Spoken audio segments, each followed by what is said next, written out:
We remain steadfast in our commitment in delivering local news that matters.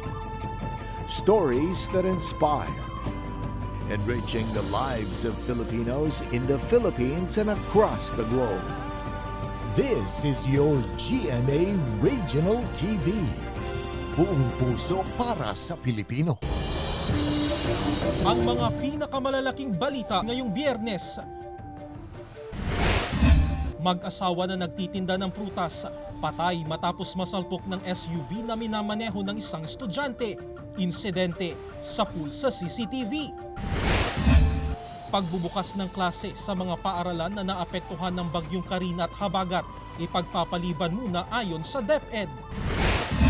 Ilang residente sa Calasiao, Pangasinan sa bubong na dumadaan para makapasok sa kanilang bahay dahil sa baha.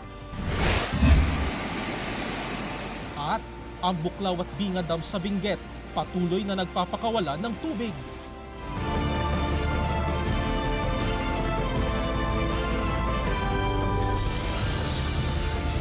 Ito ang GMA Regional TV 1 North Central Luzon.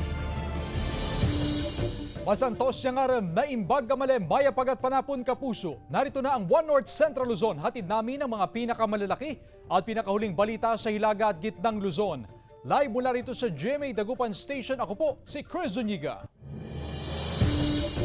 Mga kapuso, sa pinakahuling report ng National Disaster Risk Reduction and Management Council o NDRRMC, lumobo na sa mahigit 200 billion pesos ang naitalang pinsala ng magkakasunod na bagyong Butchoy, bagyong Karina at epekto ng Habagat sa iba't ibang bahagi ng bansa. Ilan sa mga labis na napinsala ang sektor ng agrikultura at mga infrastruktura kung saan 21 na ang naitalang casualty ng bagyo. Patuloy na kinakalap ng NDRRMC ang kabuang pinsala ng masamang panahon sa bansa. Habang nauna nang isinilalim sa state of calamity ang mga lugar sa National Capital Region, maging ang dalawigan ng Bataan. Kalsada at ilang kabahayan binaha dahil sa pag-apaw ng sapa sa isang barangay sa Mangaldan, Pangasinan. Para sa detalye, by live report si Joan Punsoy. Joan? Chris, naranasan ang pagbaha dito sa Barangay Anolid simula pa kahapon nang umapaw ang sapa. Binaha ang kalsada sa Barangay Anolid, Mangaldan, Pangasinan matapos umapaw ang Payas Creek dahil sa epekto ng habagat na pinalakas ng bagyong Karina. Nasa 2 to 3 inches o hanggang bukong-bukong itong lalim ng baha dito sa ating kinatatayuan, pero doon sa medyo dulong part, mas malalim daw ang baha at umaabot ng hanggang binti. Ayon na rin sa mga residente na taong-taong naka-experience ng ganitong kondisyon, kung magtutuloy-tuloy raw itong malakas na pagbuhos ng ulan, ay posibleng umabot pa ng 1 linggo itong ma-experience na pagbaha. Binahari ng ilang kabahayan na nasa low-lying areas, partikular ang mga nakatira malapit sa mga bukirin at creek. Hanggang dito po sa tuhod. So, yung mga damit ko basang-basa na lahat. Pero ayon na rin sa otoridad, isolated case lamang ang nararanasan sa Barangay Anolid at hindi matatawag na baha. Naipon lang daw kasi ang tubig dahil walang malabasan. Ayon na rin sa Municipal Disaster Risk Reduction and Management Office o MDRRMO, inaasahang mabilis ang paghupa ng baha sa barangay. Pansamantala kasing tinanggal ang culvert o mga imbornal sa Paldakit River para mabilis na makadaloy ang tubig sa sapa. Isa ito siguro na dahilan na hindi makaagos ng mabilis yung tubig papunta sa Sinukalan River kasi po itong inilagay na imbornal na kuwan na medyo nakakabara. Pinaalalahanan din ng mga residente na palaging maghanda sakaling magpatupad ng preemptive evacuation. Sa pag-iikot naman natin kanina, Chris, ay wala nang ang tubig o baha sa may kalsada. Humupa na rin itong ang antas ng tubig sa may Sapa at ang Halacan River. Ipakita lang natin itong sitwasyon dito sa ating kinaroroonan. Simula pa kahapon at kaninang umaga nga ay ganito itong antas ng tubig o baha dito sa may lugar. Pero kani-kanina lamang nga ay humupa na itong baha dito sa ating kinaroroonan. Wala nang tubig dito sa ating tinutungtungan, liban na lamang, Chris, dito nga sa may bakuran ng bahay. Sa ngayon nga ay nasa 2 to 3 inches itong lalim nga ng baha at posible raw na mag-subside pa ito kung sakaling nga magtutuloy-tuloy itong pagsikat nga ng araw bukas at sa mga susunod pang araw. Chris? Maraming salamat, Joan Punsoy. Pinasok na rin ng tubig baha ang ilang kabahayan sa Calasiao, Pangasinan. Tutukan sa ulat ni Russell Simorio. Mula sa ikalawang palapag na ng bahay si Lola Josefina kasama ang kanyang mga apo sa barangay Talibao, Calasiao, Pangasinan. Mataas na kasi ang antas ng baha sa loob ng kanilang bahay. Gamit ang tulay na kawayan, sa bubong na sila dumadaan para makaiwas na lumusong sa baha. Ang baha sa baba malalim, kaya hindi kami makalabas. Nandito kami sa taas, dito kami nagluluto sa taas. Sa ilang bahagi ng barangay, 3 araw nang binabaha ang ilang residente. Pero ayon sa MDRRMO, wala pang inilika sa mga binahang lugar sa Calasiao kaninang umaga. Magtitiis na lang daw ang mga residente sa mabagal na paghupa ng baha dahil walang lalabasan ang tubig. Isa ang Calasiao sa mga catch basin kapag may baha. Ay wala namang kanya lang. Sanay na sila. Kasi, oo, hindi lang ito ang taon. May aabuti ng isang buwan na ganyan na bahayan eh. Sa tala naman ng otoridad as of 9 a.m. ngayong araw, lagpas na sa 7 feet ang antas ng Marusay Sinukalan River na dumadaloy sa Calasiao at Santa Barbara. 8.5 feet ang critical level ng ilog. Puspusan ang ginagawang clearing operation ng MDRRMO dito sa bayan ng Santa Barbara. Gumagamit na ng malalaking backhoe at mga truck para matanggal itong mga water lily na nakabara. Protection din daw ito para hindi masira yung ang tulay. At paglilinaw naman ng MDRRMO, itong mga water lilies ay hindi galing sa Santa Barbara kundi inanod mula sa ibang bayan. Sabi nila doon sa taas kasi malakas pa ang ulan kagabi. Kaya hindi ko alam kung gaano katagal bumaba yung tubig galing doon sa kanila. Baka maapektuhan kami. No? Kasama si Daryl Peralta, Russell Simorio, One North Central Luzon. Natagpuan na ang bangkay ng nawawalang tripulante ng lumubog na motor tanker sa Limay, Bataan. Naritong report.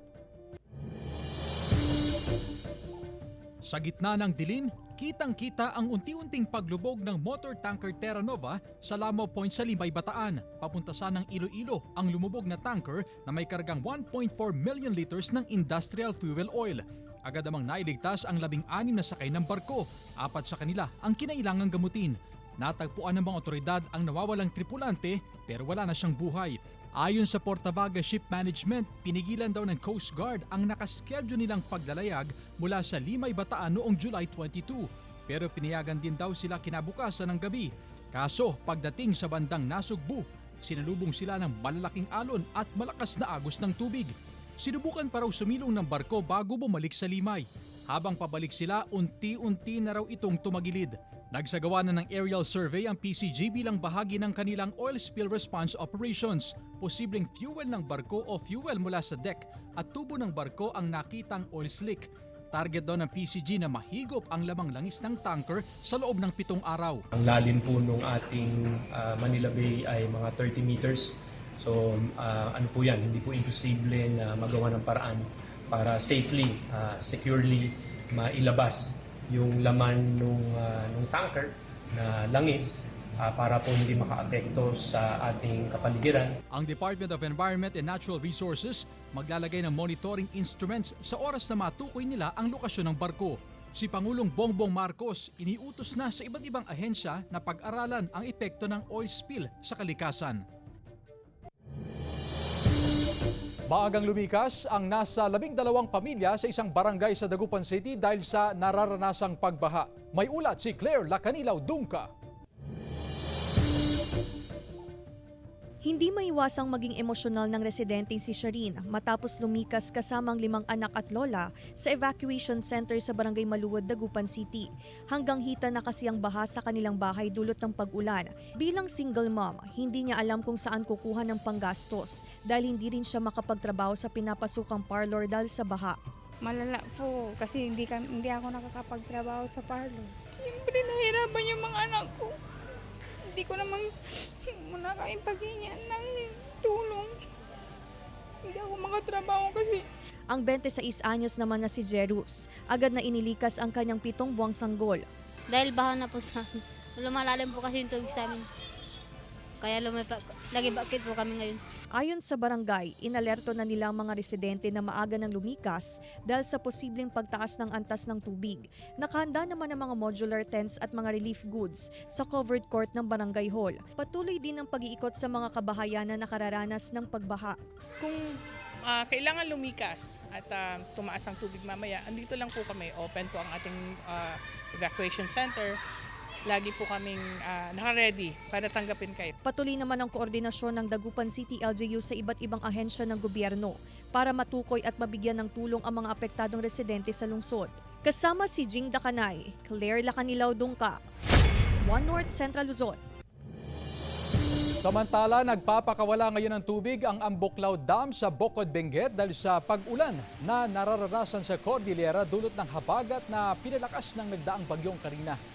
Ayon kay Ambuklaw Barangay Kagawad Brian Dalilis, naabot na ng dam ang maximum level nito dahil sa malakas na inflow bunsod ng tuloy-tuloy na pag-ulan na dala ng habagat. As of 8 a.m. kanina, 6 sa 8 gates ng dam ang bukas ng tig 0.5 meters. Kasabay nito bukas din ang spill gates ng Binga Dam sa Itogon, Benguet. Habang sinasalo naman ng San Roque Dam sa Pangasinan ang pinapakawalan nilang tubig.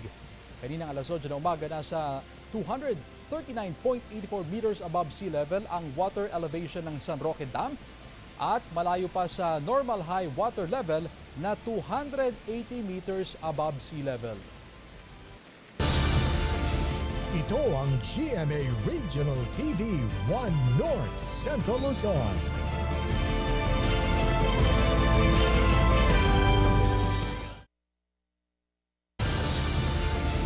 Ito ang GMA Regional TV 1 North Central Luzon. Patay ang mag-asawang nagtitinda ng prutas matapos sa masalpok ng SUV na minamaneho ng isang estudyante sa Santa Barbara, Pangasinan. Nakaalerto si Russell Simorio.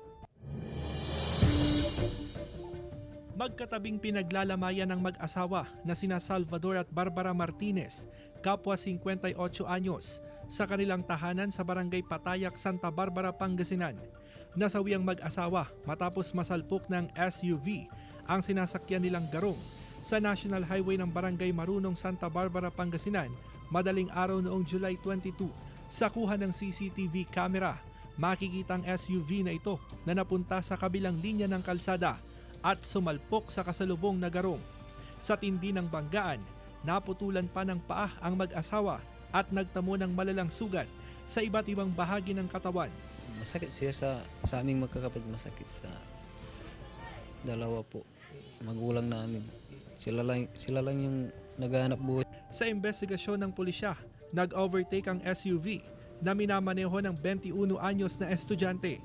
Baka sa SUV na ito yung impact ng nangyaring aksidente. Makikita natin sa sasakyan halos mabasag na yung kanyang windshield at isa pa, itong gulong sa harapan ng sasakyan pumutok dahil sa lakas ng aksidente.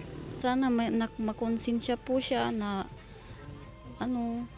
bigyan ng hustisya yung pagkamatay ng mga magulang ko po.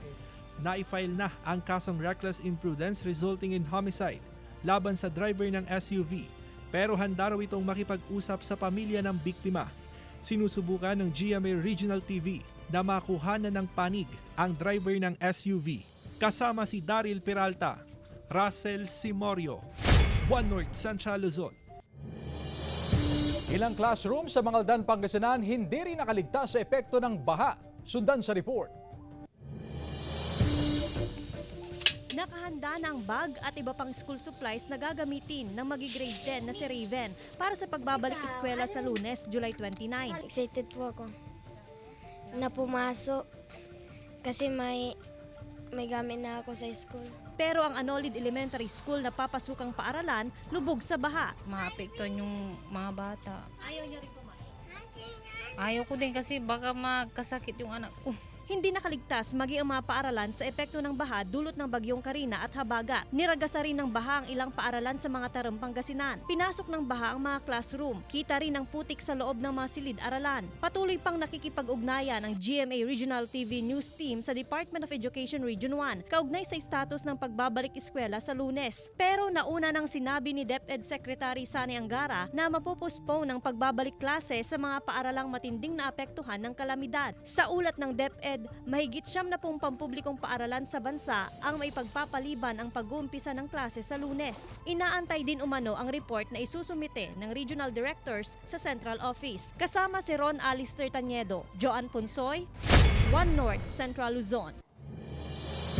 Samantala, 46 na barangay mula sa 7 bayan sa Pangasinan ang nakaranas ng pagbaha ayon sa PDRRMO. May ulat si Jasmine Gabriel Galban. 2 araw nang lubog sa baha ang mga kabahayan na ito na nakatayo sa gilid ng ilog sa Barangay Poblasyon, Lingayen, Pangasinan. Nakapatong na sa mga upuan ang gamit ng mga residente. Mahirap, tinatakot naman darating yung tubig. Hindi ka makatulog. Mahirap po, lalo na po pag kailangan magsaing ng... Sa monitoring ng Pangasinan PDRRMO, 46 na mga barangay sa 7 bayan ang apektado ng baha bunsod ng habagat. Yung baha talaga as in rainwaters, ito yung mga low-lying areas malapit sa mga kailugan. Ito yung mga binabaha. Pinakabinabantayan sa ngayon ng PDRRMO ang antas ng tubig sa Sinukalan at Marusay River. Inirekomenda ng PDRRMO sa mga residenteng nakatira sa gilid ng ilog na magsagawa ng preemptive evacuation dahil kasi sa tuloy-tuloy na buhos ng ulan, inaasahan yung pagtaas ng antas ng tubig sa mga kailugan. Sa inisyal na report, umabot na sa 99 million pesos ang danyos sa agrikultura at infrastruktura. Samantala, pinagpapaliwanag ang isang barangay chairman sa Lingayen, Pangasinan dahil sarado ang barangay hall at walang naka-duty na barangay official matapos ang pag-iikot sa barangay na ginawa ng lokal na pamahalaan. I required the ILG to investigate, no? And that is not my standard of governance. Ngayong nararanasan ang habagat at naka-red alert ang probinsya, mahalagang naka-alerto rin ng mga opisyal ng barangay. Jasmine Gabriel Galban, One North Central Luzon. Mga kapuso, namumurong magkaroon ng oil price rollback sa susunod na linggo ayon sa Department of Energy Oil Industry Management Bureau. Sa tansya ng DOE, posibleng may price rollback ng 70 hanggang 90 centavos per liter sa gasolina. Habang posibleng umabot sa 95 centavos per liter ang tapya sa kada litro ng diesel. At ang kerosene, posibleng nasa 80 hanggang 90 centavos ang rollback kada litro. Pero sa mga lugar na under state of calamity, 15 araw iiral ang price freeze sa produktong petrolyo at LPG. Mga kapuso, this weekend na ang Power Collab concert ni The Voice Kids coach Julian San Jose at Stel ng SB19. Puspusan ng rehearsal nila Julian at Stel para sa performance na dapat abangan. May mga special guest din. Kahit tutok sa rehearsal, hindi nakalimutan ni Julian at Stel ang mga kapuso nating nasalanta ng Bagyong Karina at Hanging Habagat. Sa concert mismo, magkakaroon ng donation drive ang atin at GMA Kapuso Foundation para sa mga binagyo at binaha. It's also to be, a platform din para makatulong din sa mga naapektuhan ng Bagyong Karina. Magkakaroon po ng booth doon sa mismong concert, both dates. Inisip din talaga nila to just to, bukod sa meron kaming concert, makapaghatid din ng tulong sa mga taong kailangan din ng tulong talaga, lalo na sa mga ganitong panahon. Ito ang GMA Regional TV 1 North Central Luzon.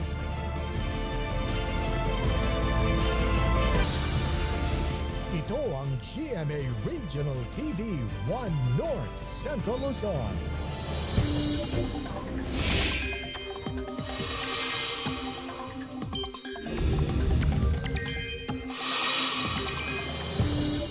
Mga kapuso, wala ng Bagyong Karina pero isang bagong sama ng panahon ang nabuo at namataan sa loob ng Philippine Area of Responsibility. Huling namataan ng LTA sa layong 1,035 kilometers silangan ng southeastern Mindanao. May kalayuan pa yan sa landmass kaya wala pang epekto sa anumang bahagi ng bansa. Pero sabi ng Pag-asa, sa ngayon ay mababa pa ang tsansa nitong maging bagyo pero patuloy na imo-monitor dahil habang nananatili ito sa karagatan ay posible pang makaipon ng lakas. Tuloy-tuloy naman ang epekto ng habagat sa Luzon at Visayas. Sa datos sa Metro Weather, mataas pa rin ang tsansa ng ulan sa Northern at Central Luzon gaya ng Ilocos Provinces, Ilocos Sur, La Union, Pangasinan, Zambales, Bataan, Benguet, Nueva Vizcaya, Kalinga, Cagayan, Apayao, Mountain Province, Nueva Ecija at Aurora.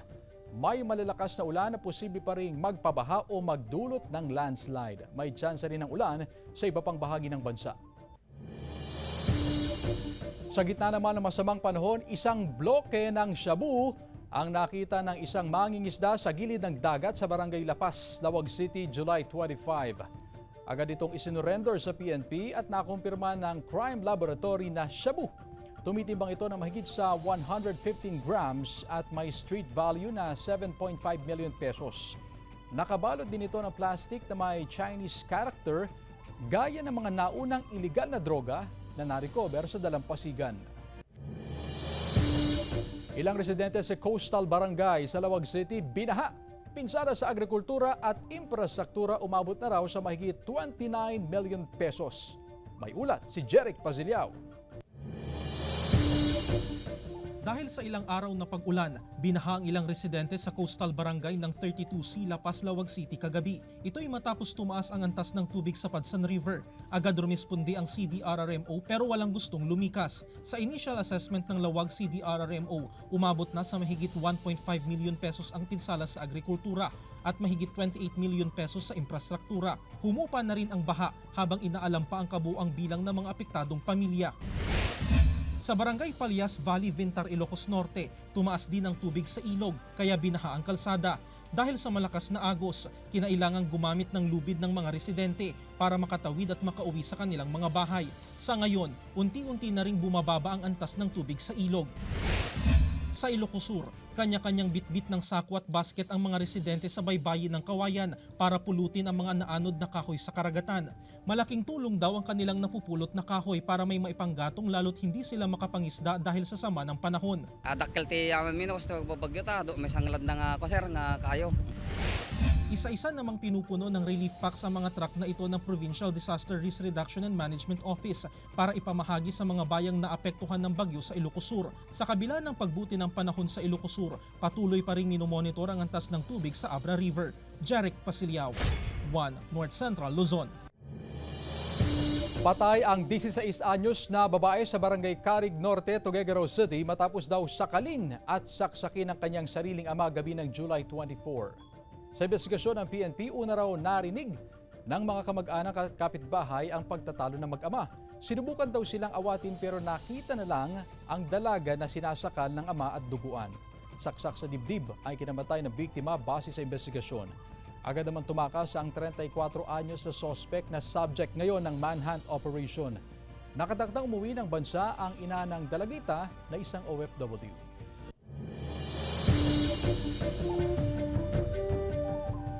Girl Power! Hatid ni na Queendom Divas Jessica Villarubin at Hannah Priscillas bukas yan 9 a.m. sa Victoria, Tarlac. At iba pang Kapuso stars makikibonding sa fans sa CSI Mall sa San Fernando City, La Union. Tunghayan sa report. Brace yourself mga kapuso para sa isang girl power performance ni na Queendom Divas Jessica Villarubin at Hannah Priscillas sa The Victoria Women's Organization Oath-Taking Ceremony. Gaganapin ito sa Covered Court, Victoria, Tarlac sa Sabado, July 27, alas 9 ng umaga. At sa Linggo, isang star-studded Kapuso Mall show naman ang abangan sa CSI Mall La Union. Kasama sina Kapuso actors Juancho Trevino at Matthew Uy ng Widow's War. With Running Man PH runners, Lexi Gonzalez and Buboy Villar. Prinsesa ng City Jail stars, Sofia Pablo at Allen Ansay. Kaya talagang uulan ng kasiyahan at saya. Kita-kits sa CSI Mall La Union, San Fernando City, La Union, Linggo, July 28, 4 p.m. Let's have a good time this weekend mga kapuso. Joan Punsoy, 1 North Central Luzon. Samantala, mapapanood niyo po ang episode na ito at iba pang pinakahuling lokal na balita sa official website ng GMA Regional TV, www.gmaregionaltv.com. Pwede rin kayo bumisita sa aming official YouTube channel, GMA Regional TV, at i-click ang subscribe button para sa pinakamainit na balita mula sa mga rehiyon. Nais din naming pasalamatan ang mga kapuso sa Hilaga at Gitnang Luzon, maging ang mga kapuso natin abroad. Dahil sa GMA Regional TV, local news matters. At yan ang mga pinakamalalaki at pinakahuling balita sa Hilaga at Gitnang Luzon. Maraming salamat sa pagsama sa amin pati na ang mga kapuso sa ibang bansa na tumutok sa mga balita sa rehiyon. Ako po si Chris Zuniga. Kami, ang GMA Regional TV, 1 North Central Luzon, buong puwersa, para sa mas malaking misyon at mas malawak na pagdilingkod sa bayan.